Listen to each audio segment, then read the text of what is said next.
Up. It is Wednesday, the 29th of November, and this is the Promotional Malpractice Live Chat here on MMAfighting.com. Hope you're doing well. My name is Luke Thomas. I am the host of this lovely podcast here on MMAfighting.com's YouTube channel.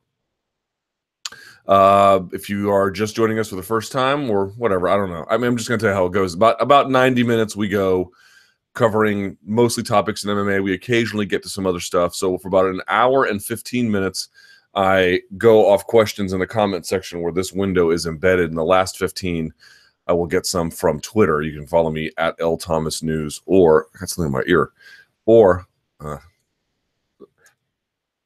didn't help. You can use the hashtag chat wrappers. All that is explained on MMAfighting.com. A lot to get to today. There's UFC 218 on Saturday. There's Bellator, I think, 189 on Friday. That's headlined by a women's featherweight title fight, Julia Budd versus Miss Blenko. And then you have, of course, the UFC is crowning a new champion on Friday night in a new weight class. And I don't feel like there's any discussion of it whatsoever. Not merely no discussion of the Ultimate Fighter, but in particular, no discussion about the fact that there's actually going to be another UFC champion in the mix. Doesn't seem to be a lot of discussion. So we'll get to that. And Conor McGregor brawling in Irish pubs for reasons that remain totally unclear in terms of whether that's a prudent course of action. So, like I said, get your questions in on MMAfighting.com or on Twitter as well. I will take those. By the way, unofficially, today's drink is going to be not a sponsor or anything. Today's is going to be by, this is Ipanema pomegranate. It has about as much caffeine as a cup of green tea. Let's see how it tastes.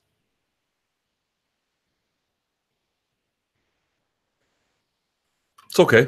It's not bad. Gets the job done.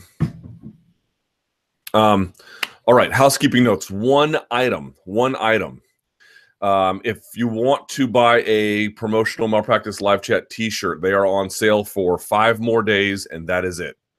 I put them on sale for 7 days. So you have a total of 7 days now, just 5 days left to buy one. How can you do it? You can go to Teespring, teespring.com/LT shirts. There's also a link in the description box below. There's a link in the comments section on MMA Fighting, and it's pinned to the top of my Twitter profile. So you can't miss it. Go to the description box below, and you can get it. We have the normal ones that we had from last time, only the logo is blown up a little bit. The quality of the t-shirt should be a little bit higher.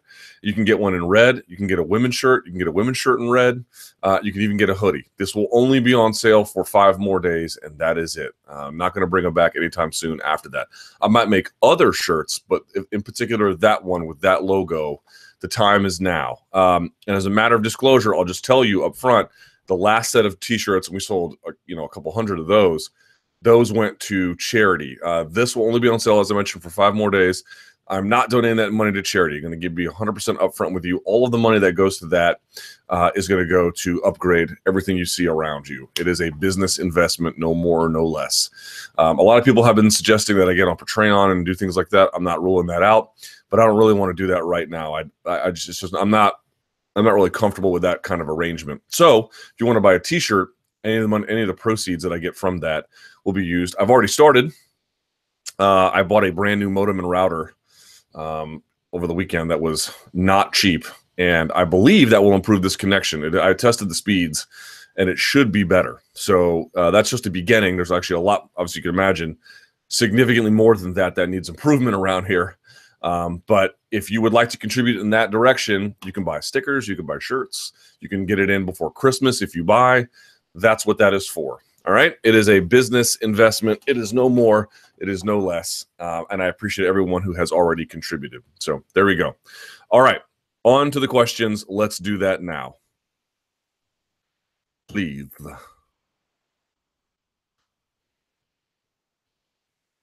Where are we here? All right. First question. Shocker. The Conor issues. It seems that his outside the cage issues are piling up. The Bellator melee, the alleged bar brawl. This person writes, the Koch rumors. I don't think he's talking about the Koch brothers either. We haven't really heard his take on any of it. What do you make of it? Is it Major cause for concern for his career. Have you heard from someone close to the SBG gym? I don't really talk to anybody from that gym. Is he training like he is serious about fighting in the near future? What do you think about Dana White's recent statements about Conor's future? He doesn't know if Conor will fight again. He was supposed to fight on December 30th. So, boy, this is a complicated one, to be honest. And let's be clear about this.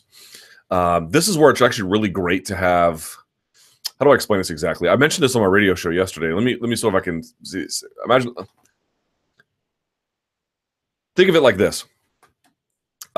Imagine if there was like a ATT reporter or like an ATT Black Zillions reporter, and you could reasonably trust that they could give you reliable information. In fact, maybe great information, great analysis. And if there was something happening with those two teams, you could call them up. Think about it now, right? If you have a question about, let's say, Eli Manning getting benched for Geno Smith, which is just LOL. You can call up a number of reporters in the New York area who specialize in that team, who know the ins and outs, who know the front office, who know McAdoo. If something happens with Kirk Cousins and the Redskins, you can call up John Keim. You can call up Grant Paulson. You can call up Aaron Hawksworth. You can just call up Craig Hoffman. You can call up a dozen people who do nothing but cover that team. That's all that they do. And so you can really get some interesting information. Now, you can't quite get the same with any one team in MMA, SBG included. But one of the interesting things I really like about regional MMA is that it often produces really strong regional beats. And the Irish MMA media here, at least for somebody like me, have proven to be totally invaluable. Even just moments ago, Sean Sheehan of Severe MMA was tweeting an article about a gentleman. I do not recall his name, but he is putatively the top crime reporter in all of Ireland. And he was suggesting that McGregor, through this actions, whether it was inadvertent, he got tangled up with this, or it was intentional that he wanted to get tangled up with this. However, he ended up becoming involved with dangerous people, that his safety was in question. Now, certainly that gentleman would know much better than I would. And so this kind of thing, it's just better to have a globalized world in that sense. And it's better to have the kinds of on the ground, really know what they're talking about media, who live there, who know the country, who know the media landscape, who have probably a better idea. I mean, I got my email box was flooded on like Sunday night with all kinds of people being like, oh, here's a Snapchat like screenshot, and here's this person writing this on Facebook.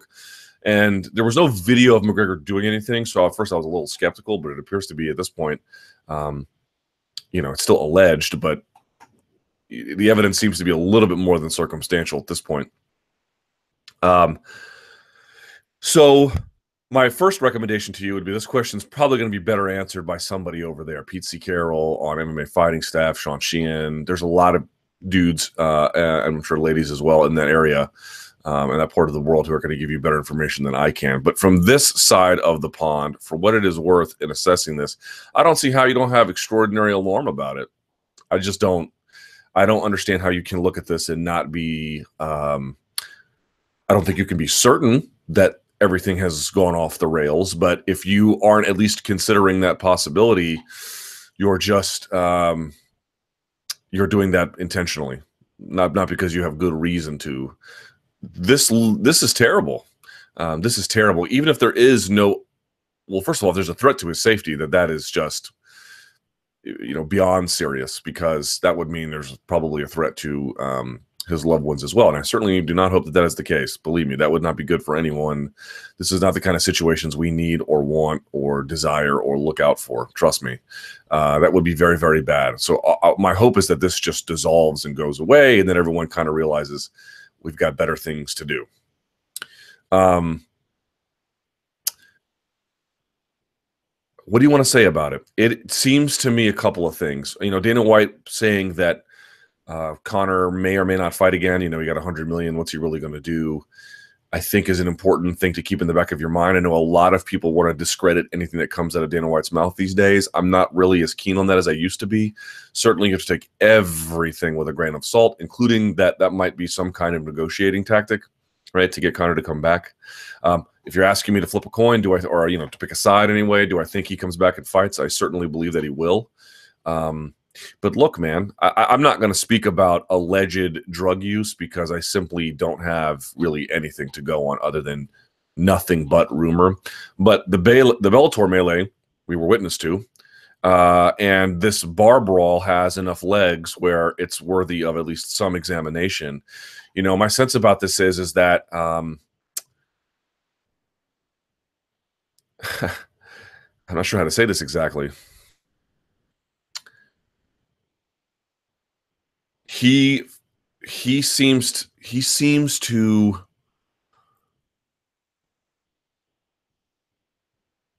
for a guy who is so smart about the details in getting his career right. Now, some of that came naturally to him, but for a guy that, you know, is bright, not formally educated, but certainly bright, um, has incredible business savvy, has an understanding of the way the world works. Like, what levers do you have to pull at what times in order to advance your career? He has such a gift for that, you know.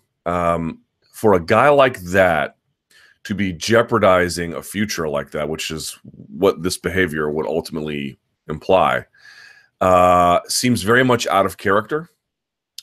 And it seems like even he has to know that doing that kind of thing is not the sort of thing that advances your career. It may just be a calculated risk on his part. Career, forget your career, your personal life. I mean, literally, if it's your personal safety, all those things, you know, it doesn't advance any of those interests. He might just think, you know, I can get away with it. I'm big enough and powerful enough and rich enough that these kinds of things really aren't issues I need to ultimately worry about. And look, it is true that we live in a world where I don't think I'm saying anything particularly controversial by saying that the rich and the famous not merely look, they have an easier life by and large. They're able to get away with things that we aren't able to get away with. But even for them, there are limits. Even for them, there are boundaries. And even for them, there are parameters. And you know, you would like to see this guy exercise some discretion and some risk management about all the things he's achieved and all the things he's risking by engaging in behavior like this. The Bellator Melee one by itself is just, you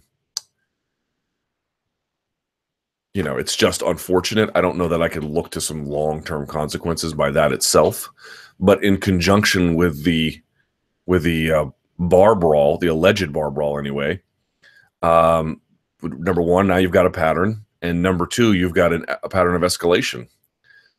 You know, that's not trending in the right direction. And it just feels so incredibly bizarre that you've got this guy who has managed to avoid pitfalls and has, you know, just blazed through the ranks to the top of his profession, and yet would be so careless and would be so utterly glib about how his, you know, about what kind of reckless public behavior he's willing to do and how that could impact his life. So to me, I don't know that I can reasonably call this any kind of a turning point. In fact, it could be it could be a good turning point if he realizes maybe we've gone too far. He certainly is bright enough to know the difference between right and wrong, and he's certainly bright enough to know the difference between what is good for me, what is bad for me, right? But it also appears that whatever his sense is about what the real constraints on him are, those appear to be not nearly as strong as I thought they might be, at least not right now. So if it's me, I'm raising some alarm bells, but not enough to say this is, you know, some irreparable point of no return or whatever. The question is how he handles this. Does this build onto something even worse? You know, does this turn into something even more insane? Or does this serve as the high watermark of, you know, let's call it politely confused behavior, and that he makes some kind of reasonable turnaround to a more you know, manageable middle ground? It's a bizarre situation because you don't really know what his mindset is. You're right, he hasn't spoken, and you don't really know why he did some of the things that he did. But, you know, still in the disconcerting part about the apology after the Bellator melee was that he realized, it doesn't look good for someone of my stature to be engaged in these kinds of unfortunate incidents, which is some sort of like euphemistic way to look at it from a macro perspective. And then from the micro examination, the fact that he continued to harangue, in a sense, Mark Goddard told you he didn't fundamentally understand what the problem was. That is a recipe for continued malfunction. That's what that is. If you are apologizing because you realize it's a bad look, okay, that's something. But that ultimately, that referee still was the one who was the problem here. Nope. No, that is not true. The problem was strictly manufactured by him. Or I should say solely manufactured by him. And I think that's the only acceptable response there, and that he kind of hedged. Not a great look. And the kind of one that can tell you that he might be prone to additional error. We'll see what he has to say about this if he in fact ever speaks about it, But once you begin to feel like you're above reproach, that's when error begins to set in at any walk of life. Mine, yours, his. Once you begin to think, I don't really believe I'm subject to penalty here in any kind of way that I care about, that's probably going to set you up for additional levels of failure. So we'll see. The popularity myth of women's MMA. Hey, Luke, in the wake of this introduction of another women's division of the UFC, along with MMA fans and media, are again happy to pat themselves on the back for how popular women's MMA is. How they're basically on equal footing with the men, and that when Jesus, what? I'm going to read it how they wrote it. How they are basically on equal footing with the men, and that when women headline a card, no one bats an eyelid. Are they supposed to? This seems blatantly untrue. Post-Rousey women's MMA has been barren, spelled barren wrong, in terms of public interest and even hardcore fan interest. All signs are pointing to Ronda being an anomaly, who people partially saw as a novelty as opposed to a pioneer who brought women's MMA to the forefront permanently. I like to watch Joanna, Shevchenko, and others fight, but to claim I enjoy women's MMA like men's MMA in general is disingenuous. And I feel it's the same with most MMA fans. While I agree MMA is more advanced than other sports and the women are more skilled, don't you also get sick of the constant self-adulation that goes on in the MMA world regarding female athletes? Now, before I answer that, let me read a response because it's also green to him. Quote, this person writes, in challenging him, what a misogynistic viewpoint you have. Women's MMA has evolved leaps and bounds from even Ronda's time. And although the depth of fighters is still quite shallow compared to the men's side, the skill level of the ladies at the elite level are on a par all day long. Well, that's definitely not true. They are definitely not on par with the men's game. Let me assure you about that. I don't think that there's necessarily a giant gap between them, and the gap is closing every single day. And I do think eventually they'll probably be on par, but I don't think they're on par quite yet to start things off. Let me say something here up front about this question and about the nature of popularity of women's sports versus men's sports. A friend of mine asked a joke not the other day, a long time ago, a couple years ago. And it's a bit of a crude joke, but I'm sorry I laughed. And the question was, what would you rather do? Sit courtside for the, either like the WNBA championship finals or find $5 in your pocket? And my initial response was, I think I'd rather just find $5 in my pocket. Now, that sounds crude and it sounds dismissive of women, which is not what I'm trying to do. However, my personal belief is that generally speaking, if you're a guy and certain women's sports don't interest you, that's completely okay. I don't find women's basketball to be even remotely interesting, and I won't pretend to. I'm not here to dissuade you if you enjoy it. I'm not here to have a debate about it. I'm merely here to tell you, for me personally, the gap between the women's and men's game, both at the collegiate and the professional level, is so great that I just can't enjoy it. However, that is not true for other sports. Now, it's a different in terms of what they do physically, but every 4 years, I find myself watching much more of the women's gymnastics events than the men's gymnastics events. The men's gymnastics ones are kind of interesting. The women's ones just seem to have a much more acrobatic nature to them. I find them more interesting. Women's tennis, I do not feel like there is so much of a drop-off between the men's game that it no longer interests me. In fact, I like it very much. In fact, I think that those ladies are hampered by only having to compete for 3 sets versus 5 on the men's side. I actually don't like that. I think the games should go longer. So it really varies sport to sport. Again, I don't watch women's professional soccer, but the U.S. ladies are very good, and when they compete at the World Cup or various international games or tournaments, I very much enjoy watching them. So it really and women's boxing, I don't.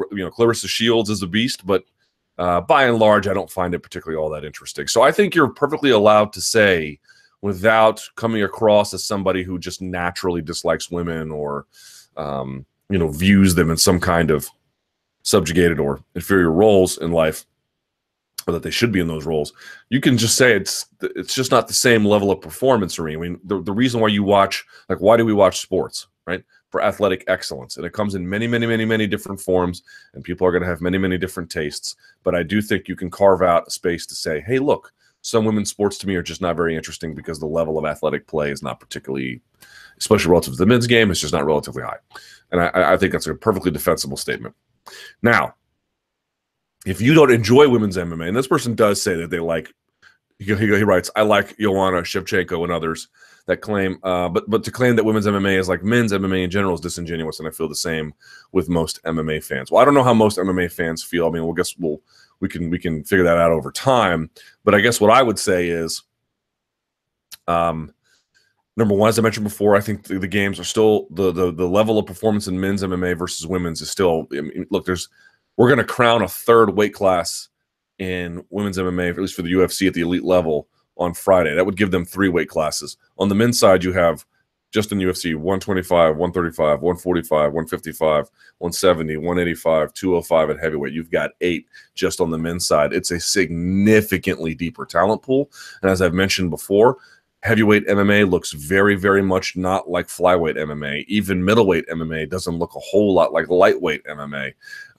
There's different complexions and different realities that happen as a consequence of weight class size and what that entails in terms of what they can do and not do and what kind of overall look it gives you. We're still about to have just our 3rd in men's MMA. They're not comparable, at least not to the same extent. Now, someone like Valentina Shevchenko is certainly comparable to her male counterparts. Someone like Amanda Nunes is certainly comparable to her male counterparts. There are obviously some gems out there that can do pretty incredible things. Joanna Jędrzejczyk is comparable to her male counterparts, absolutely. But generally speaking, I don't think that's true. And if that deters your interests, depending on your argument for it, I can understand. The popularity issue to me is a little bit separate. I do think MMA, women's MMA, especially relative to women's boxing, absolutely lends itself to stars, to star-making potential. I find the action significantly more palatable. I really enjoy women's MMA. If you don't, okay, I really like it. Like women's tennis, I do not find that there's a gap between them, but not so much that it naturally inhibits my desire to watch it. And again, you could find the ones at the top of the women's divisions are comparable to their men's, absolutely. Ronda Rousey obviously spawned a great degree of popularity for herself, and then when she fought someone like Holly Holm, and then you'll recall Holm then she fought a number of times, but she eventually fought Shevchenko on Fox. This did nearly 5 million viewers. It was a home run. So the question is this just Rousey's trickle-down effect, or is there something more to be said here? What I think can be said is, number one, it is partly, maybe even predominantly, a function of the Rousey trickle-down, but that Rousey could have been a star to begin with tells you that there is significant potential for others. Number two, that trickle-down still had a real effect. I think if Holly Holm hadn't lost as much as she had or had some kind of redeeming performance before the Bethe Correia fight, she probably could have sustained that on her own. That tells you that even if it's trickle down, it can be manufactured and held on to by others. I think three, Ronda Rousey was special in her own way, and some of that was catching lightning in a bottle. But because I think the women's game is so much more palatable in women's MMA versus boxing, you're going to much more easily develop stars in the future. Now, you also have to recognize, as I've mentioned many times, I don't think there's a ton of evidence to suggest outside the hardcore community that Ioane Jędrzejczyk is a commercial draw. Had she beaten Rose Namajunas and she had gone and done a big tour with a bunch of big shows, maybe we'd be saying something different. I agree that bantamweight has completely fallen off in terms of its, being the home to all the stars. And I also agree that there's really just no discussion at all about women's flyweight. This was a division that everyone really wanted, and it has some benefits in its creation, but I don't know that it's not some panacea to what's missing in terms of the popularity of the women's game potentially. So here's what I would say. All the things already, and then on top of that, there's just not enough evidence to conclude that it was Rousey and only Rousey who did what she did.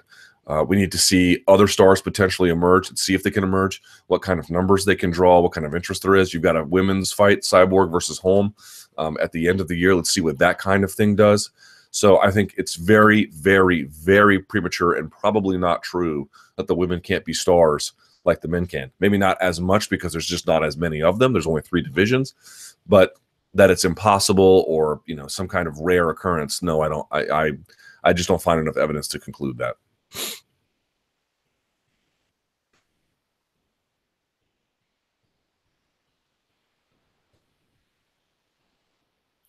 So it says some girls are good, but a solid portion are garbage. Furthermore, women get put on the pay-per-view with like a 3-1 pro record, while a guy like with a 20-5 debut in the prelims. That's a bit of an exaggerated example, but part of the issue is that there's just not a lot of promoters doing for women's MMA what they're doing for men's. Invicta, as I mentioned before, serves almost like a non-profit role where its sole job is to un-F the job that other promoters are doing to build divisions, to build contenders, to build champions, and then ship them up the food chain once they're ready. We need more of that. Now, if the market doesn't call for it, that's fine. But I do think that there's just some infrastructure building that has to happen at the more regional level. And once that takes place, I think some of these issues that you draw, like it's hard for women to get fights. It's hard for women to get fights in their weight class. So naturally, you're going to see some uneven records like this. How many women do you know relative to the men have fought outside of their weight class for a long time? You see a lot of women fighting up weight classes. Michelle Watterson, chief among them, for a time anyway, just because she wanted to get. Look at Shevchenko. Is she a natural 135, or she can fight at 135? It's not what she naturally is in MMA. That's not her best suited weight class. You see stuff like that all the time. And yes, some also cut to go down, but.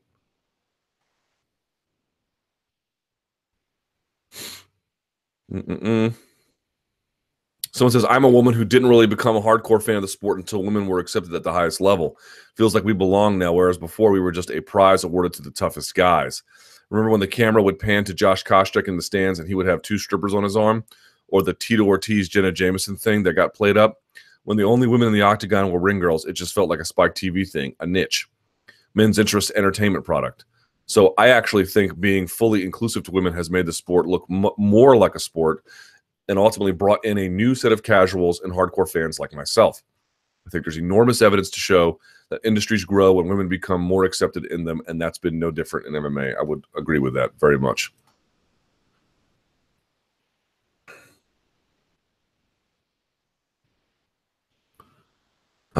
Let's move on from this topic. Ben Askren legacy, Askren versus GSP. Ben Askren just retired from MMA.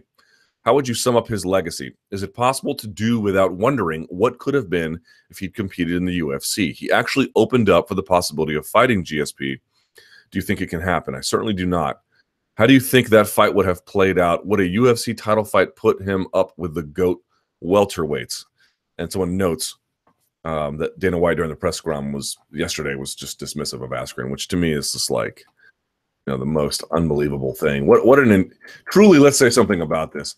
That Ben Askren never, you could talk about the times he was in Bellator when he was beating Koreshkov and Douglas Lima and really good guys like that was part of his prime. But to me, it's like, his real opportunity, like the fact that he never had an opportunity to face big-time opponents in big-time contests during the bulk of his prime is one of MMA's great shames. I really fundamentally believe that. That is such a stain on our sport that that kind of thing was allowed to happen. And there's a lot of people to blame for that.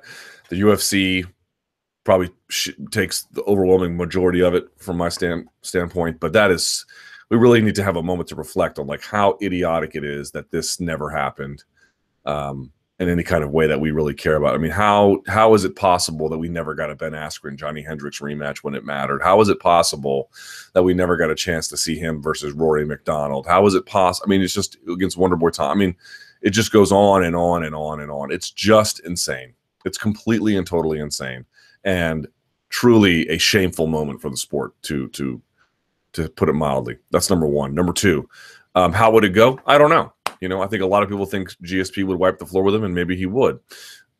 There's part of me that feels like Ben Askren would surprise a lot of people and control GSP in ways that would, you know, a lot of people don't want to agree with Ben because they don't like that he has a lot to say. And that's understandable, but that you can dislike a guy or like a guy. That's got nothing to do with how good they actually are. So a part of me feels like I'd love to see the fight because I'd actually like to see what happens. I don't know if we'll get there. In fact, I'm pretty sure that we won't. Turn this down a little bit. There we go. Go back and read in the question. What do you think about its legacy? I mentioned this before, and I'll say it again.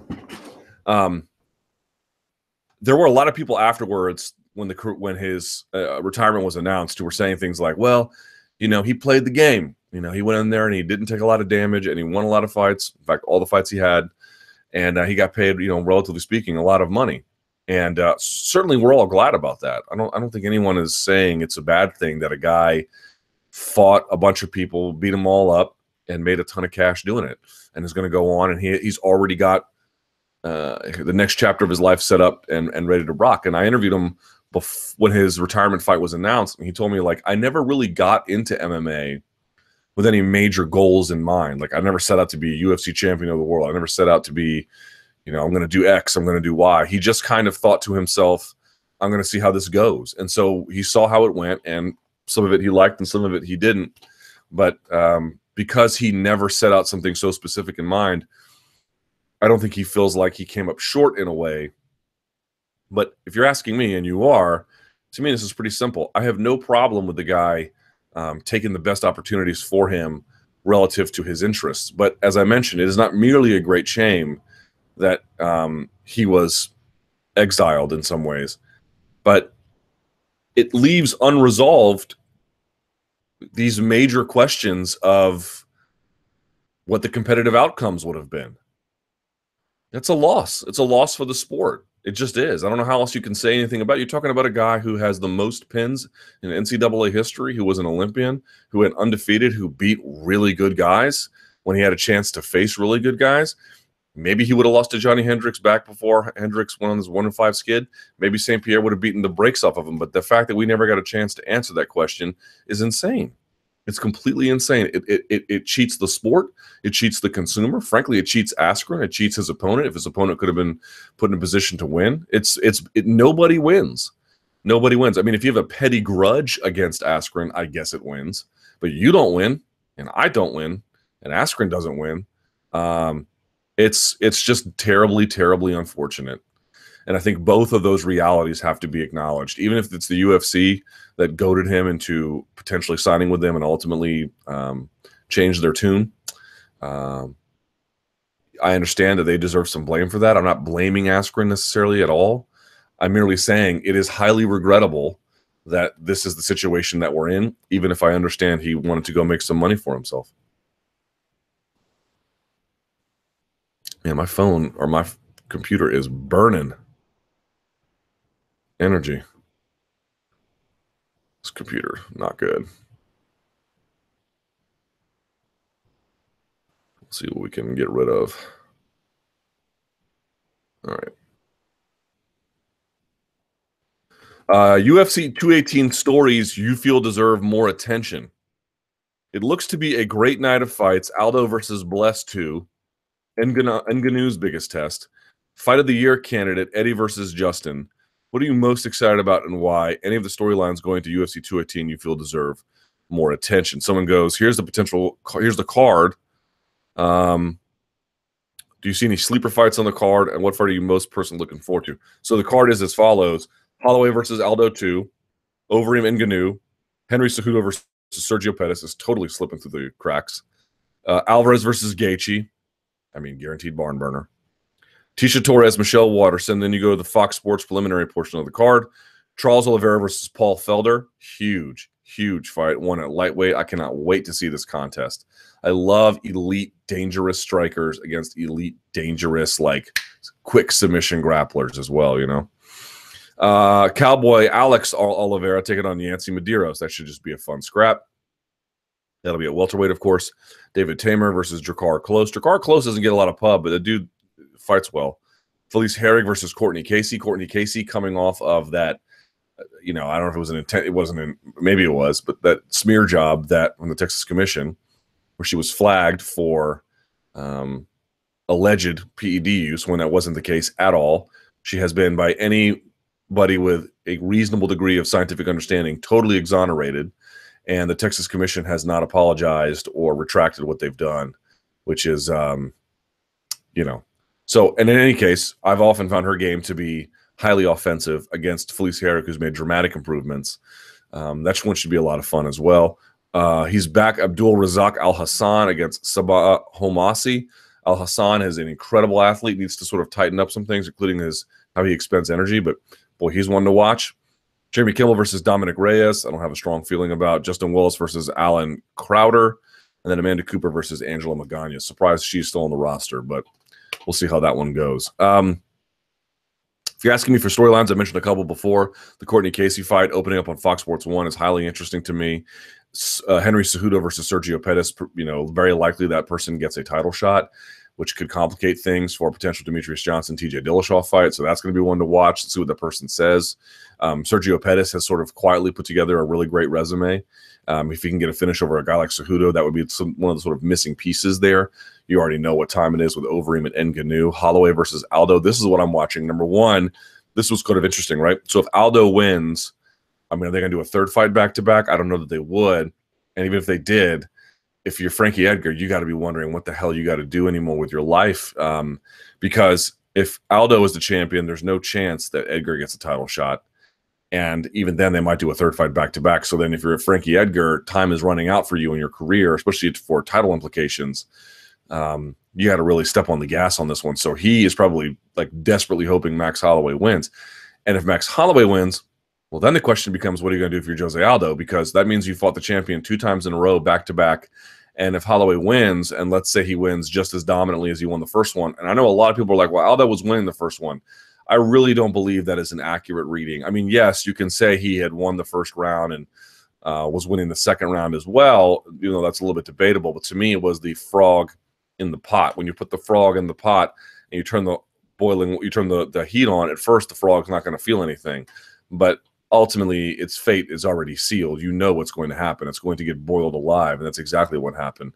Holloway sort of lets you do things and makes reads on them and then adjusts over time. And so by the time the third round came around, he already had him dead to rights. And then it wasn't to be an accident that he won. But let's say that happens, something like that again.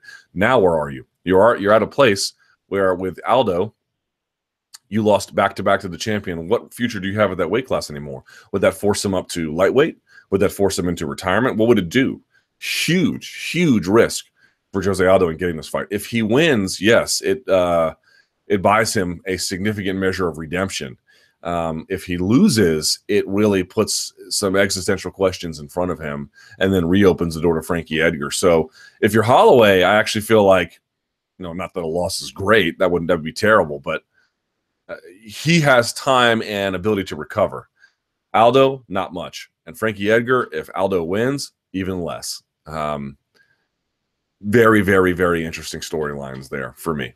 And you could probably pick out a million between Eddie Alvarez and Justin Gaethje. If those guys win, are they going to fight Tony Ferguson? Are they going to get a shot at McGregor? Is that going to fight the winner? I mean, who's going to fight Habib and Barboza winner? There's a million different ways you can go, you know. So this one is great. It's a crown jewel for sure of a very busy weekend. UFC 218 excitement meter. Look, how excited are you for UFC 218? Ooh, so let's say a scale of 1 to 10. How would you rate your excitement for the main card, televised prelims, and fight pass portion? Main card, I'd put at an 8. Fight pass portion, I'd put it like a 6. Excuse me. Main card at 8. Televised prelims at a 6. And then fight pass at about like a 4. I don't have a tremendous amount of excitement for that. So it says Eddie versus Justin. Some questions about this fight. Do you think Eddie will bamboozle us all and talk of going to war? And America's most violent. He is certainly saying all the right things, but do you think he will instead be more someone he wrote tactile? I think you mean tactical in the fight. Yes. It's very possible he'll just wrestle like he did against Pettis, right? Something like that. But it's going to be hard to do that because the thing about Gaethje is like he's a fan's like best friend in terms of his style because he can wrestle too.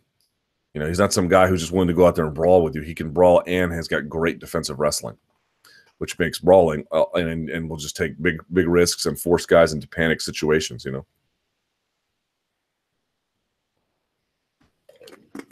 They cowl in me. How much of a factor do you think Gaethje's leg kicks will play? They were a big factor for Cerrone against Alvarez, but that was a bit of a different kind of fight. They're always a factor. They're a factor as much as any of his uppercuts, of any of his bigger shots. Hard to say how dominant they'll be because you just don't really know what the fight's going to look like and what everyone's going to do. But certainly, if you're Eddie Alvarez and you're not taking those into account, you're setting yourself up for failure. Is this fight your pick of fight of the night? If not, what is? I mean, we'll assess that afterwards. But if you're asking me like which one on paper has the most ability to deliver craziness, yes, of course. Do you think it will be fight of the year? Could be. Who you got winning and how? I'll probably have Gaethje winning. I just feel like Eddie's. It's amazing. As much damage as Gaethje has taken, he's still got a little bit left in terms of resiliency. And I think Eddie is just a little bit more. He's a little more senior in his career. He's been doing this a little bit longer, and I just think has a little more wear and tear on him, which means, you know, he's more likely to his body to physically quit on him first. So, but he's got a big punch and he knows how to throw it, and that's what makes this exciting, right? So, but if I'm Eddie, I'm definitely trying to wrestle. I'm trying to slow Gaethje down for sure.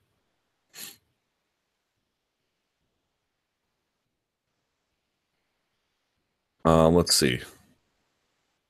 Bellator heavyweight Grand Prix matchups. Rory challenging heavyweights. Did they get them right? If not, how would you match them up? Which fights are you looking forward to the most? And what do you think of Rory claiming he could step in? I love the idea of Rory stepping in. You know, if UFC is going to go conventional and buttoned up, and I realize that Bellator can go the opposite direction, but to do some things that are a little bit more off the beaten path, I think is exactly the right way to go. I love the idea of the tournament. Again, it might end up sucking, but I at least appreciate what the promoter's trying to do here. I appreciate Rory saying I can go and fight these guys if I don't have to cut a single bit of weight, and I can just sort of like see, you know, my natural 200-poundish walking around, what that offers me. I think that's pretty cool. So Rampage Sonnen is not my favorite matchup, but let me go through these. Fedor versus Mir, I think, is absolutely the right call. Right, you got the biggest name coming over from the UFC, matching up against Fedor versus Mir is one of those fights you wanted to see back when heavyweight MMA was at its best, and you're seeing it in a much lesser version now, but still one worth at least checking off the list. If that makes sense. And Jesus Christ, man, my thing is burning through energy. Let me put this up on my phone, because I have the world's worst computer. So let's see. So Fedor versus Mir is the right one. Mitrione versus Nelson. I wouldn't have mind. I realized that they're friends, and I guess that's why they didn't do it. But I wouldn't have mind seeing King Mo versus Nelson, and then Mitrione versus Bader, or Mitrione versus Sonnen, because the size difference would be so fun. And then you could do Rampage Nelson, because Rampage Nelson feels like, I mean, you want to get someone who's just going to thug it out with him. That's the fight to put together. So I definitely feel like there's some permutations you could have done a little bit differently. But I do like on its own Mitrione versus Nelson. I do think it's important to get a Bader King Mo fight in. And Fedor versus Mir is the easiest call to make. So there's a couple of ones you could have done differently, but there's some other circumstances, whether it's friendships or some other kind of issue that is preventing that. All right, let's pull this up here. Let's pull it up. Let's go on to the next one. What was your reaction to Gastelum's destruction of Michael Bisping? We covered that extensively in the Monday Morning Analyst. Interesting one. To pull this up.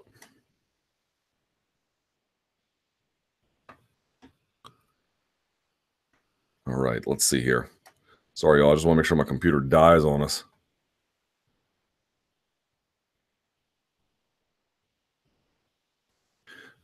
Let's see here. It seems to me that 218 is a card where the UFC has a clear preference on who they'd like to win. Look at the main card. I think the promotion would strongly prefer that Holloway, Ngannou, Gaethje, Pettis, and Waterson win out. Max is younger, more promotable, and it's clear that Aldo is not a favorite son. Ngannou is younger, built like a beast, and a fresh face in a super old division. Gaethje has a crazy fighting style and could be a fresh matchup for Conor someday if he can stay undefeated. Pettis is younger and would be a fresh matchup against DJ. Yes. Waterson is clearly liked by the promotion. She signed by WME, by the way. Do you agree with that quick analysis? 100%. Do you think the UFC has a clear preference in most main card fights, or is 218 somehow unique? I think that is true almost all the time, and I don't blame them for it, and I don't think you should either. Yes, they're in a good position because no matter who wins, it's their guy, right? It's not like, oh, I'm Gary Shaw. That's Don King. If Don King's guy wins, that's really bad for me. It's still both their guys, but not the same way. All right, let me close this screen just a little bit so I can turn that down. All right. Pretty great gear I have. Let's see.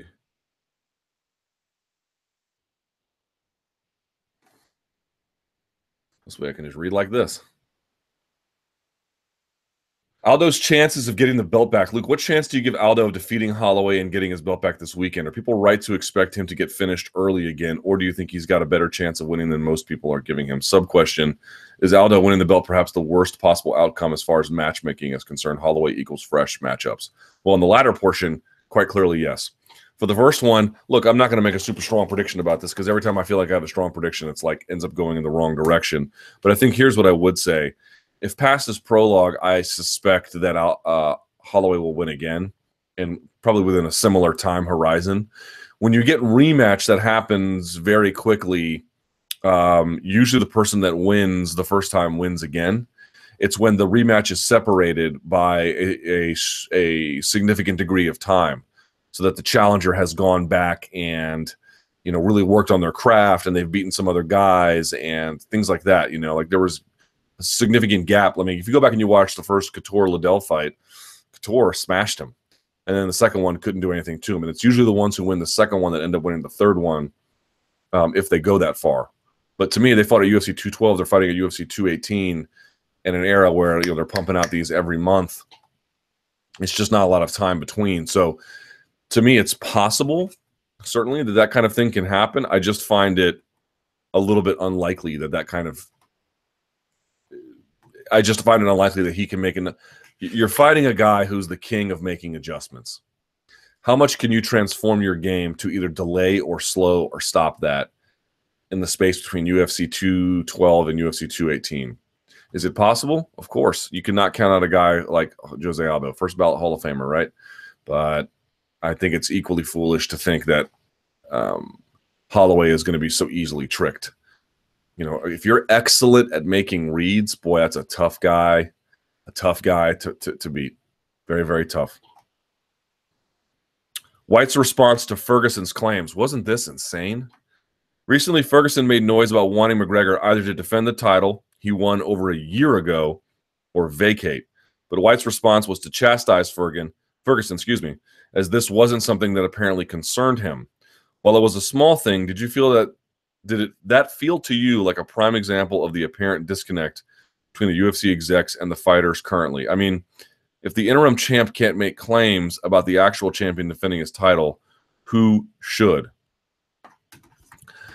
Let me see if I understand this correctly. The interim title holder should not have expectations about the title holder defending said title. That seems insane. What else do you want me to say? That seems totally off the rails. I don't get that one at all. Why have an interim title if the interim title holder can't reasonably expect that the title holder? I mean, that's what holding the title is about, at least in theory. In theory, it's about I claim dominant status in this division, which I maintain by virtue of winning fights against the other ones who wish to claim a similar status. That's what the whole architecture is built off of. And if you're going to have an interim title holder, he can't think. I mean, he's holding a title whose sole purpose is designed to be temporary in an effort to relieve a situation and then resolve a conflict. And that he did the first part. So now you got to do the second. I don't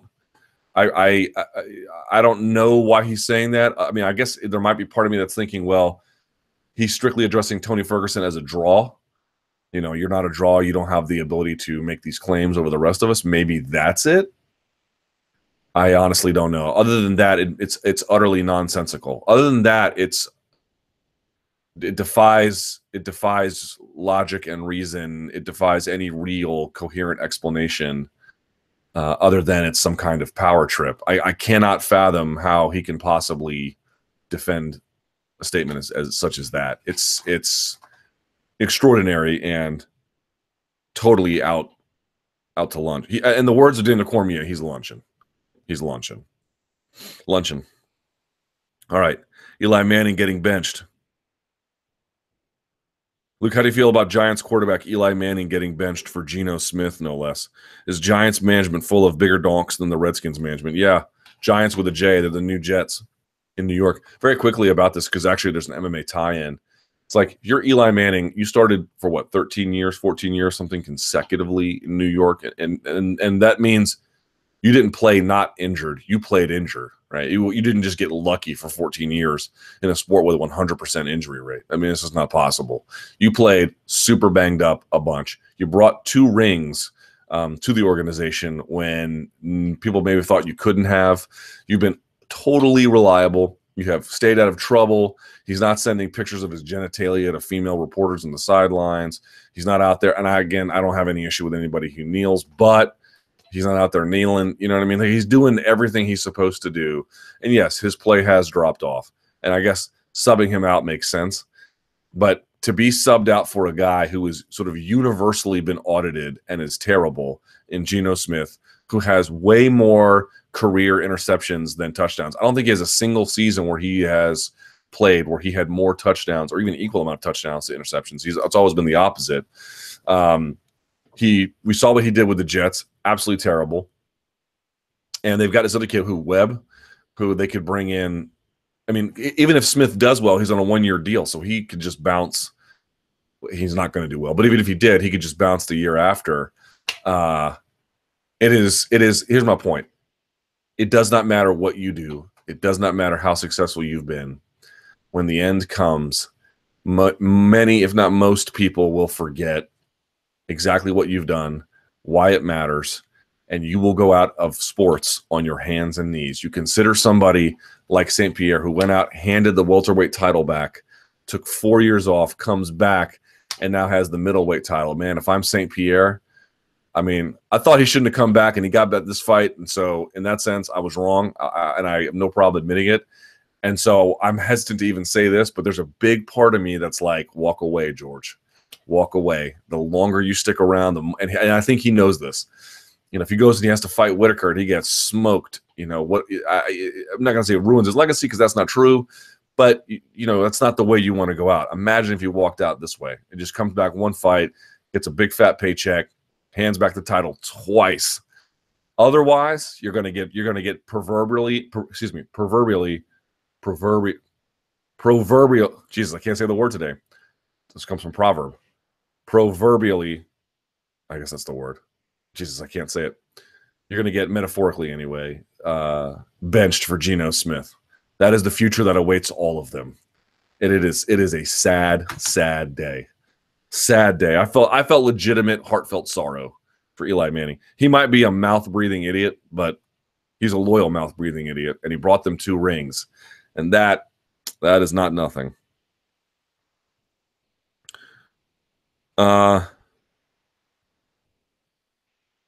Here, good question. Jonathan Snowden. This is erect questions. Turn green. Hi, Luke. Do you know this guy on a personal level? Yes, I do. I check out his Twitter account every now and then, and he comes across like a right prick. Just wondering. Yeah, he is. But that's what makes him great. Jonathan Snowden is a true gem, I think, in MMA. And we used to work together, and we had our own falling out. We just could not get along. And then later on, we both realized, I think, that I don't know what it was from his perspective, but certainly from mine, it was that I just didn't. Number one, I wasn't blameless. I had plenty of things to take blame for, and that too, you know, I don't have a lot of energy for petty squabbles, and I just want to put it all behind. You know, if you've made mistakes and you just want to move on, and the other person does too, you just sort of forget everything that happens. And we have, and I had him on my radio show during the Mayweather-McGregor event, the media tour. He came by, I had him on my show. It was great. You know, look, he's a different guy, but here's the deal. He has unconstrained opinion, and a lot of people in MMA don't. I don't think I could even say I have unconstrained opinion. I might have strong opinion, but I don't have it unconstrained. And he does, and he swings the axe. You need people like that. You do not want to follow people. And by the way, I agree with a lot of what he says. Sometimes I totally disagree, but okay, who cares? People disagree with me all the time. Big deal. It doesn't make them bad people. I disagree with Jonathan Snowden a lot. I agree with him a lot. Let's say it's even 50-50 where I agree, disagree. But you want people who are going to say things that might make you uncomfortable. You're going to want people to say things that are going to challenge the way you think about the world. He doesn't just say, I like, I dislike. He challenges a lot of preconceived notions. And his Twitter feed is one of my favorites. And I don't even, you guys know how I feel about pro wrestling. I can't stand it. So I just sort of tune that part out from his and everyone else's feeds. But if you're just looking at him like, oh, well, he's a negative guy, you are totally missing the value of why you need people like that. Sometimes he is dead on. He's a great writer.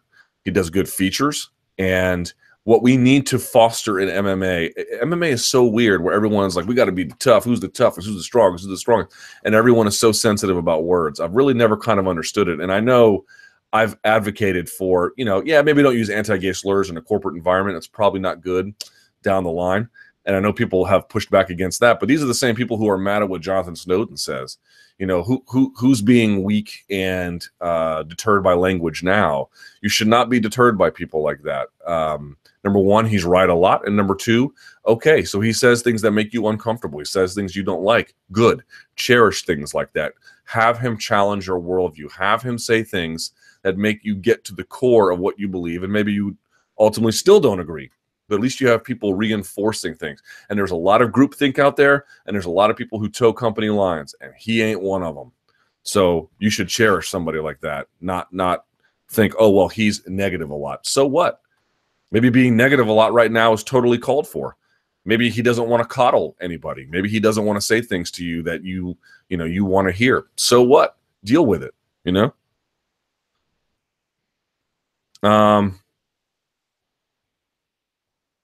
Can you ask Ariel to do a video about the new ATT facility like he did with the Jackson Wink Academy? I can ask him.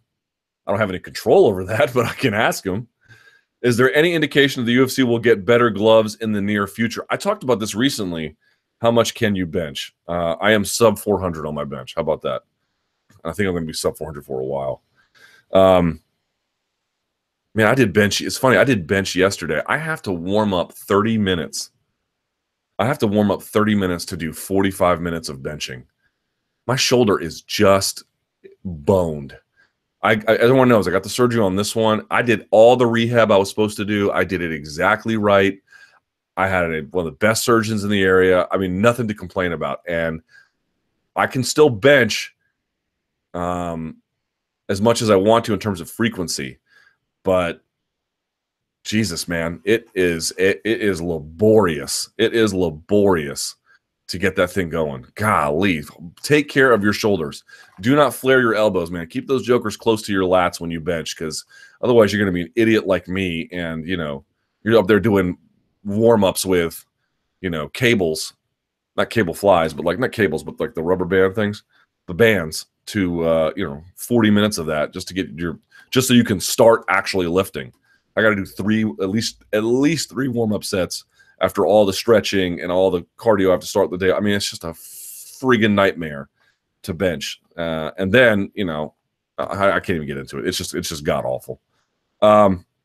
Is there any indication that the UFC will get better gloves in the near future? Dana White was talking about 4 years ago how they were looking into it. And to my knowledge, there's been no real advancement in this. Do you guys recall Bjorn Rebney sometime around 5-ish years ago had a new Everlast, and they called it a Power Lock glove? Power Lock was one word, capital P, capital L. Do you guys remember this? And the way it was supposed to work was it was supposed to be designed like this, that the glove, when you put it in your hand, naturally curved your fingers over so that you were almost making a C with your mitts. Now, you could spread them if you wanted to, and I think if you really wanted to, you could extend them. It just naturally puts you in this kind of a position. And what they claimed was that, one, it would reduce eye pokes, and that number two, it naturally protected the hand better. Now, I don't know if there's any data to support that claim. As you know, shout outs to Infinite Edge Intensity talking about the Jawser size. Have you guys seen this? There's an MMA fighter, or a very unaccomplished one, and I have respect for everyone who gets in there until they turn into snake oil salesmen, alleged snake oil salesmen, where it's this device where you can put in your mouth and you chew, and it's supposed to get your jaw muscle stronger to help prevent, among a number of other things, knockouts should you choose to compete in some kind of combative sport. It's like an insane thing.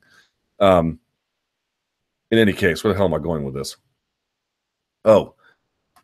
So there's a lot of people who have these fitness equipment that they put out, and then they make these claims about it that are totally unsupported by any notion of real study. So I don't know how real it was, but that was the last bit of any kind of attention that thing received, because Scott Coker comes in, threw that out the window. Now it's back to the old Strikeforce red glove, blue glove thing. So I don't know what's happening with that. Bjorn Rebney actually was the one who, at least on the surface, appeared to push that issue the most. Boy, I don't know. Are we going to make it? We'll make it to the end of this thing, but barely. Yeah, crazy, right? Are people writing off Aldo too quickly? I feel like Aldo has a real chance to take back his title, especially if he truly had a leg injury in the first fight with Max. Yeah, look, my hunch is that Max will probably win, but you're right. It would be... This fight is intriguing because you absolutely have to take Aldo's chance at redemption seriously. If he is healthier now, that matters. If he's got some new wrinkle that he could develop in that time, I find that unlikely, but I absolutely cannot rule that out. Sure. My hunch was that Rose was going to get smoked by Joanna, so take that for what it's worth. But my hunch is that window is too narrow for a guy who can make too many, or I should say not too many, who can make so many adjustments. But let's see. That could be a totally incorrect premise. Let's see. Let's see.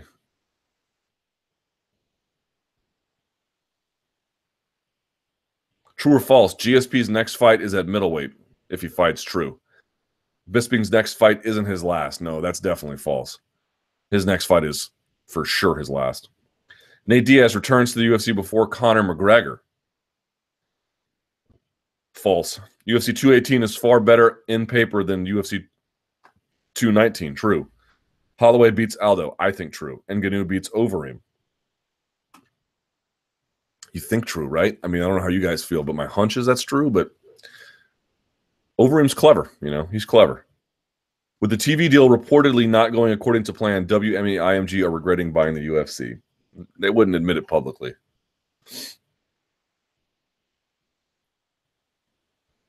Let's see. East Coast friendly start times, this person writes.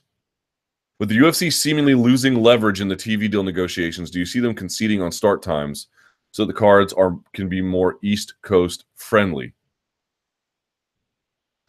Yeah, a couple things. Someone says they briefly flirted with 9 p.m. start times on pay-per-view cards.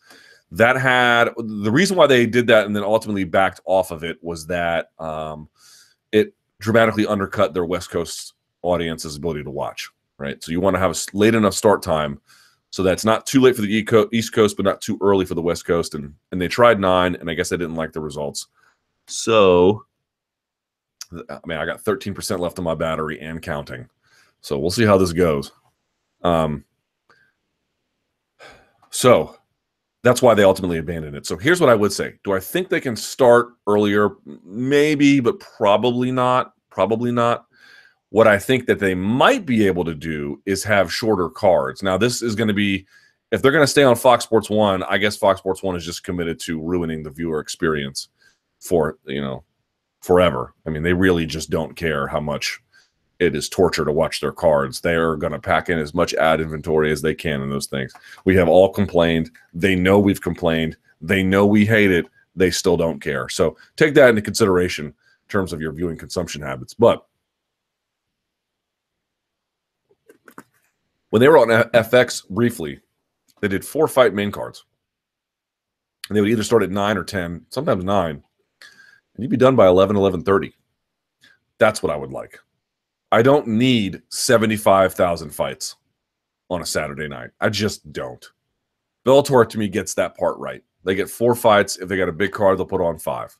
If they've got some crazy 15-second knockout from the prelims, sure, they'll show it on the next card up, but they only schedule 4 fights. To me, that is absolutely the way to go. That is how it should be done. That is how it should look. That is how it should feel. If you've got something special, hey, pile them on. But if you don't, please don't waste our time.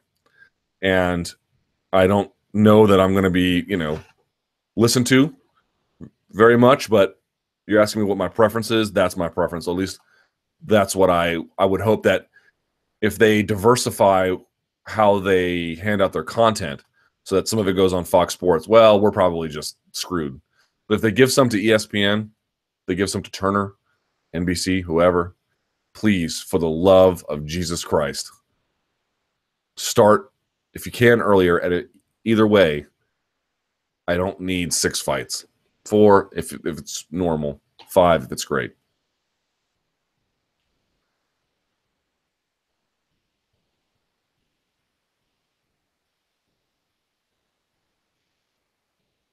Someone says, I'm driving 8 hours to Midland today, and I'm pretty confident I'm going to go over my data for the month, streaming the live chat. You're the man. Well, you're the man, number one. And number two, I go over my data limit every single day. I have a Verizon Unlimited, which is not unlimited. Apparently, you only get 15 gigs to stream, and then you're done.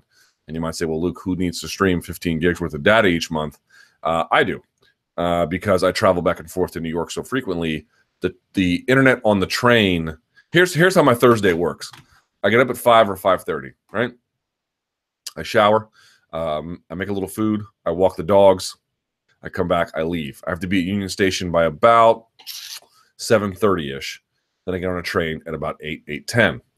From there, I have a 3.5 to 4 hour ride up to New York.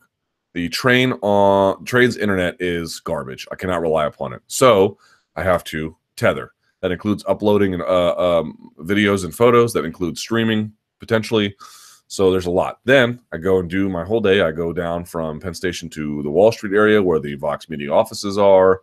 I do the beat. Then I go right back on the subway. I go back all the way up to 48th where the SiriusXM studios are. I do my show. Then I go back down. I'm on my phone. I'm answering emails the whole time. And then I have a 4 hour ride home again once I get back to Penn Station. So I have 8 hours basically to spend on a train every Thursday, and I'm streaming the whole time. D-bag Verizon Wireless. Oh, you have the unlimited plan. Nope. Get to 15 gigs. All of a sudden, they're going to throttle you. And then they'll say, well, we won't throttle you if you spend an extra $10 each month to not be throttled. Then you can truly have unlimited. Number one, I don't believe that. There must be some other threshold that they'll stop you at. And number two, is that not the reason why everyone hates telecom companies? Not merely in this country, but all of them. It's they just don't know how to be customer friendly. It's just not possible to them. It is not written into the fabric of how they do business. I cannot stand them. Let's see, what else do we have? Do you follow any writers or content in Spanish? I follow a lot, actually. Rodrigo Del Campo is probably the one at Indiscutido is the one I follow the most. What do you think is the hardest part about learning the language? Trying to do it at age 38. But yes, practice is really the big one. Let's see. None of these are green. Luke,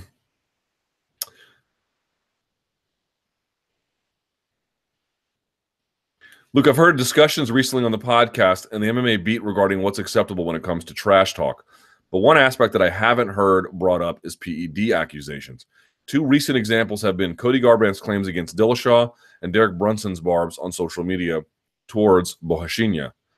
Where do you fall on this? Do you think this is a fair form of attack on character if the accused fighter has yet to fail a test?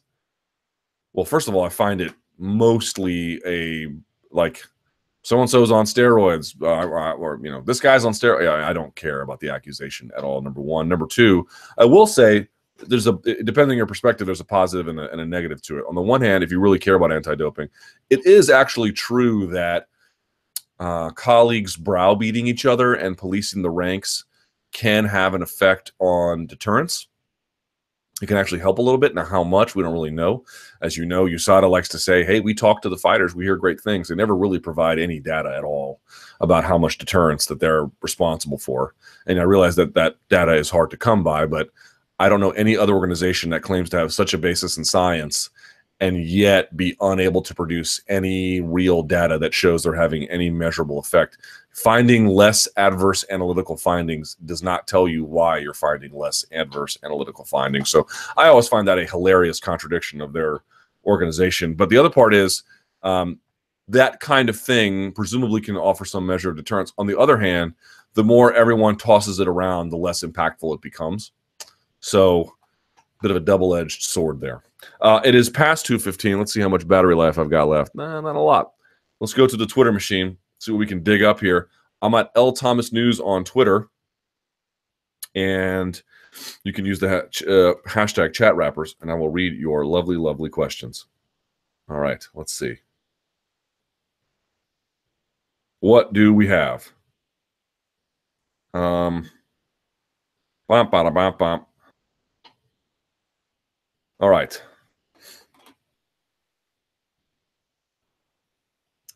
Ooh, here we go. With the end of the year approaching, what is your 2017 fighter and card of the year this time? Fighter, I don't know. Card of the year, probably 217. And for fight, I still don't know. I don't know. There's been some stand-up performers, but like sustained greatness, not as much. Favorite healthy go-to snack? Banana and a little bit of peanut butter. But you have to measure the peanut butter, not get too much. Favorite sweets? Got to be Reese's Pieces, also peanut butter. Let's see. Why will the UFC not book Ryan Hall? I have talked to him about this. I don't think he knows either. Is it like Kamaru Usman, not ranked, but way too dangerous for a ranked guy to take the chance? I know some guys he wants to fight. My understanding is he's asked for him. I don't know. I really don't know. It's one of life's great mysteries. The guy won the Ultimate Fighter. Like, what are we doing here? Who would you pick to fight Bisping in his final fight?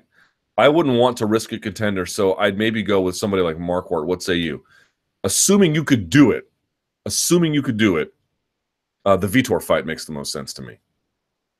You could do Marquardt as well, I suppose, but that doesn't have nearly the same flair. Letting him go out against Vitor, I feel like, number one, Vitor's still dangerous in the first 3 minutes. And number two, it would give there's rivalry there, and it would be an interesting buildup.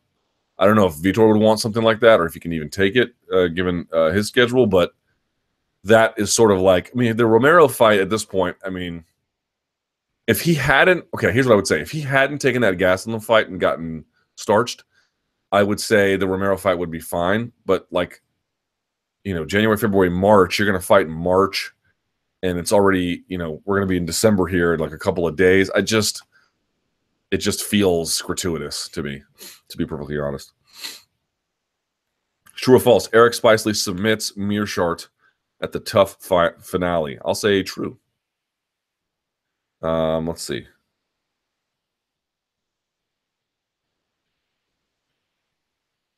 Why the F is Ngannou a 3-1 favorite? Shouldn't Alistair be a favorite considering his past opponents have been much higher quality?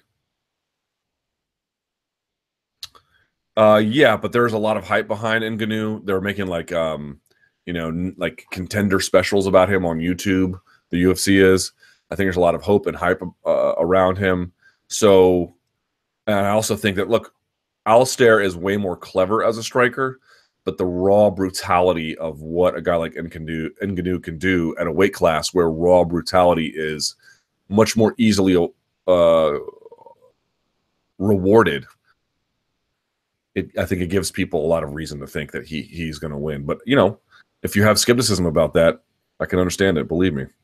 Thoughts on Matt Mitrione's claim that the MMA Hour that anyone who tests positive for PEDs after a fight should be charged with attempted murder? I like Matt a lot.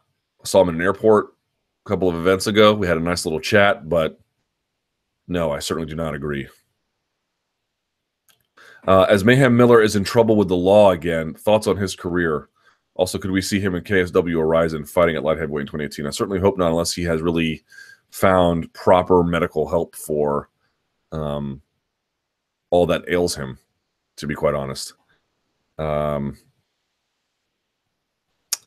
Man, I remember Miller had such promise for a time. This guy, I remember when he fought St. Pierre, and although they, look, everyone bags on Joe Rogan for saying, oh, he's got, jiu-jitsu light years ahead of St. Pierre, and then he gets mollywopped. But the truth is, you got to remember something about Jason Miller, man. This was a guy who was writing columns in Tap Out magazine, who had a great rep. He was training with Rampage at the time, and he could fight in a lot of different weight classes, and he was talented and focused. I don't know, but his quirkiness and his unconventional worldview was really a charming asset. And my understanding is, as long as he had, he was really taking his medical issues seriously and on a regimen that addressed them, he's a lovable guy. It's when that goes out the window that everything else goes out the window with it. But he had some great wins. He was a guy who, yes, he fought in the UFC, but he made a lot of noise outside of the UFC as well. He's one of those throwback fighters in that sense. And he, like, as I mentioned before, he was a guy who was willing to fight across multiple weight classes if given the opportunity, and was tough as nails. And I just feel like, going against Bisping in the way that he kind of his career just didn't go well in that second UFC chapter he had. And after that, everything kind of spiraled. He did have some moments, certainly against Sakuraba and Dream, but he was a guy who was, how do I explain it? Like, who's a guy out there now who's just like quirky and unconventional and interesting and smart and funny and weird and maybe dislikable to some, but that was kind of who he was. And then, of course, he could pull it together, and he was hosting Bully Beatdown. You really thought that, man, this was a guy who was writing columns in Tap Out magazine. This was a guy who could do great interviews. This was a guy who, when he needed to, could win big fights. Remember, he almost subbed out Jake Shields, right? I mean, that's not easy to do. And then could host a TV show. You really thought this was a guy who was going to go on and do big things. And then, it just all fell apart. With the end of the year approaching, let's see. What hype train do you see being derailed next? Oof. Let me see how much juice we got. Not much. Hype train being derailed. Well, a bunch of them I thought were going to get derailed already did. Boy, that's a great question. Huh. What hype train do you see being derailed next? Who is like super hyped? Now, I have been super high on Zabit Magomedsharipov, but I don't know that there's like a hype train behind him. It's more just a few of us raising our hands being like, hey, this guy's really good, but there's not, I don't know, there's like a concerted effort to, the UFC's like, we're going to get behind this guy and promote him. I think Sage had a bit of a bubble popping, but when he had his last fight, I think he showed that he can rise above that and make some gains. And I was like legitimately proud of the guy. We'll see what Paige Van Zandt can do. My sense is that she's probably topped out, but I guess we'll have to see. Beyond that, I don't really know. I'd have to think about it a little bit more. There's got to be somebody out there who everyone's hyping up. But most of the time, if you guys know me, this is the one area where I can be reasonably accused. Well, not one area, but this is definitely an area where I agree. People are like, oh, you're a hater, Luke. Yeah, I'm a hater. When it comes to this, people hype prospects way too often in MMA, and way too often they end up being like, I say this all the time. If I see a guy who has 5 first-round knockouts, everyone's like, oh, my God, this guy's amazing. Holy S. He's the next coming of Jesus. He can turn water into wine. He raised Lazarus from the dead. I'm like, If you see a guy who's got 5 first-round finishes, that tells you 2 things, right? Number one, they can obviously bang it out. No doubt about it. They put hands on you, problems happen. The other thing you can reasonably ascertain, especially if they come, it's five wins on the regional circuit, right? And then they come over to MMA, that they weren't fighting guys tough enough to really get an accurate sense of who they are. I'm willing to bet my entire career on the notion that they just didn't fight enough tough guys. That doesn't mean they won't beat tough guys after that. But here's the thing you always need to remember. You can never trust how hyped you can never trust how good a prospect is until you've seen them put through the ringers in a number of different dimensions. And you've seen a full display of their game over different circumstances, different types of challenges, different kinds of fighters. How did their guard look? What does their cardio look like? Can they pass on top? How do they, grip up in the clinch? Do they keep their hands up on the clinch break? How do they deal with an antagonistic opponent? How do they deal with a retreating opponent? How do they deal in the big cage? How do they deal in the small cage? Can they get up off the bottom? How's their jab look? How's their defense look off the jab? I mean, you can go on and on and on and on. The reason why I'm high on Zabit Magomedsharipov is, yes, he has a loss early on his record, and I think he was one of these guys who was really, really good and, needed some world-class trainers to bring about the best that he has to offer. But for me, it was, you can see the full breadth of his game when he competes. He shows it to you. Or not the full breadth, but a pretty wide swath of it. And to go out there and beat, first of all, I know some people don't know who Shaman Moraes is. He's extremely good. And for Zabit Magomedsharipov to go out there and just knee on belly this guy 3 rounds and use that to pass, use that to set up attacking the forearm, use that to set up attacking the near arm, use that to set up taking mount, use that to set up taking the back. I mean, it's insane with this guy. That is a level of, not merely positional awareness, but that is a level of, developmental maturity that tells you he can do a lot. He can do a lot. So I know that the flashy thing is, oh my God, this person's got, wow, 5 fights, 5 first-round knockouts. They're just not fighting. If they come from the regional scene, they're obviously talented. They're not fighting enough tough guys. That's just the reality. True or false? If Angela Magano loses, she will be cut from the UFC. I don't know. Kaylin Curran got 6 losses. Has she been cut? I mean, I guess she will be at this point. I used to be able to predict stuff like that. You had 3 losses in a row. There they go. And then they don't go. So I don't know. Hard to really say. Favorite Pride card. Favorite Pride card would easily be Pride Body Blow. Now, there's better ones than that, but for me, this one holds a very special place. This was Pride Body Blow. This was 2003. Let's see. Pride 25. This took place at the Yokohama Arena in Japan. This was when Fedor beat Nogueira when no one thought that was possible. He wrote the blueprint on how to beat Nogueira. Quentin Jackson defeated Kevin Randleman at 7 minutes of the first round, because remember the rounds were different. And you want to talk about an unbelievable takedown defense from Rampage.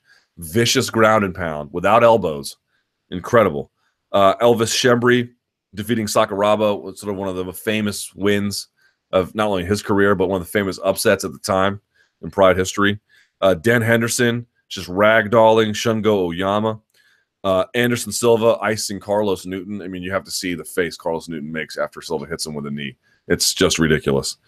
He was big for them at the time. Alexander Otsuka defeating Kenichi Yamamoto. I don't care about that. Akira Shoji defeating Alex Stiebling. Not a great fight, but you understand who Alex Stiebling was. This guy labeled a Brazilian killer, and I think the Japanese are not the Brazilians, but they took pride in watching him lose. And then Rogerio Nogueira submitting via armbar Nakamura. That was at the time that the Nogueira brothers were working together, and they were in cards a lot together, and they were doing a lot of amazing things in tandem. That card was just one of the best cards I'd ever. I just loved everything about it. But your mileage may vary. Let's see if we got one more in here, and then we'll call it a day. Let's see. I don't know. You know what? Oh, why do you think the UFC will do about CM Punk? They can't get him winnable fights without tarnishing the brand. But if they cut him, he likely does good ratings for Bellator. I actually don't think so. Look, I don't think he should have ever been signed, but they signed him. If you're going to sign him, you can't keep him on ice. This guy needs to be getting some fights. So if they're going to give him a fight, okay, they're going to give him a fight. Unless they give him somebody that is just, I'm sorry, not even close to UFC level, he'll probably get smoked. At that point, he can go to Bellator. If I'm speaking, let's say, as a UFC exec, I have a lot less concerns of him being some major ratings draw if he's lost 2 times in a row like that. So that's my response to that. Okay, I appreciate you guys tuning in. We made it. My battery didn't die. Came close, 8%. Like this video, give it a thumbs up. Subscribe to MMA Fighting. Again, the t-shirt link is below in the description box. You can check that out there. That's obviously going to help me a lot if you can, and you get a t-shirt out of it. So there you go. Stay tuned. The whole crew is in Detroit. We're going to have a ton of coverage for UFC 218, and there's an MMA beat tomorrow. A ton of stuff coming your way here on MMA Fighting. Don't go anywhere. And until next time, let me pull this up. Here we are. Stay frosty.